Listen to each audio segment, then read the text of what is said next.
یەکێتی لە دوای ڕێکەوتنی لەگەڵ گۆڕان جم و جوڵەکانی زیاتر کردووە و دەیەوێت هەفتەی داهاتوو یەکگرتنیان لەگەڵ حزبی ئایندا ڕابگەێنن. شاندی یەکێتی و ئایندا لە دوای کاتژمێرێک کۆبوونەوە دواتر دوو شاندی هاوبەشیان پێکهێنا و بڕیارە هەفتەی داهاتوو کارەکانی چوونە ناو یەکێتی حزبی ئایندا تەواو بکەن. قسە لەسەر قووەی معنەوی و ئەو ئەزمونەی کە قادر و هەواڵەکانی ئەەکەین ئەمە بۆ ئێمە زۆر گرنگە بەڕاستی. بۆیە من بەناوی جەنابی مامدەلال و مەکتەبی سیاسیەوە خۆشحاڵی دەرێ بڕم بۆ ئەوەی کە یەکەمین دانیشتنمان ئەتوانم بڵم لە ڕووی پرەنسیپەوە شتێکمان بڕیەوە. لە دوای هەفتەیەک دوامژدە ئەگەینین بە قەواعدی هەردوو لامان و بە کەسوکاری شەیدانی هەردوو لامان.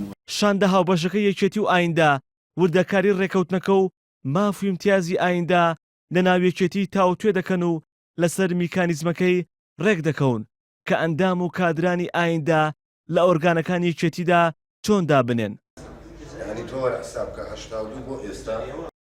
عتا سەراوی ئەندامی ئەنجومەنی ناوەندی یەکێتی بە یەنارتی ڕاگەیان مەکتەبی سیاسی و بەشێک لە سەرکردایەتی و ئەنجومەنی ناوەند ڕەزامەندن لەسەرەوەی قادر عەزیز ببێت بە ئەندامی مەکتەبی سیاسی یەکێتی. لامان جدین لە مەسەلەی ئەو یەکگرتنەوەی ئەو ڕێککەوتنە بە دەرکردن وەکو گوتم بە مەترسی قۆناغەکان بە ئەرکەکانی سەرشانمان و ئومێد دەکەین بتوانین بە کۆبوونەوەی هێزە چەپ و دیموکرات خوازەکان لەم قۆناغەدا بتوانین هەم هەنگاوێکی جدی باوێن لەسەر ڕێگەی یەخستنەوەی نێوماڵی کوردی و هەم بتوانین هاوچێشەکە بگۆڕین بە قازانجی چارەسەرکردنی کێشە و خێرانەکانی ئەمڕۆی کوردستان.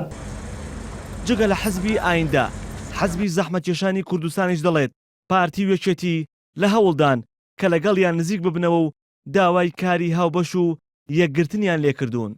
یەکێتی و پارتی پێکەوە دەست پێشخەری لابەلاشیان کردبێ لە ڕێ ڕەفیقایەتی و هاوڕێتی لەگەڵ ئەو برادرانی کە لە مەکتەبی سیاسی و سەرکردایەتی و دەستەی سەرۆکایەتی ئەم حیزبە هەن ئەگەر بووە چووە بابی فەرمیەوە ئەو بە تەئکید زەحمەتکێشان وەڵامی فەرمی خۆی بۆ ئەو لایەنە ئەبێ کە ئەم دەست پێشخەری هەیە. هەفتەی ڕابردوو بارزانی لەگەڵ شاندێکی سەرۆکایەتی حزبی زەحمەتکێشان کۆبەوە. لە ئێستاشدا بەرپرسانی زەحمەتکێشان دەڵێن لە ڕێگەی جیاوازەوە بەرپرسانی پارتی داوای لێک نزیکی و کاری هاوبەشیان لەگەڵ کردوون. زەحمەتکێشانی 30 ساڵی پێشوو ئێستا دوو حزبە ئایندا یەکێکیانە و زەحمەتکێشانیش ئەوی تر. ئەم دوو حزبە ئێستا بە دوو ئاڕاستەی جیاواز هەنگاو دەنێن. ئایندا بەرەو یەکێتی و پارتیش زیاتر لە زەحمەتکێشان نزیک دەبێتەوە. هێمن مەحموود یەنارتی، سلێمانی.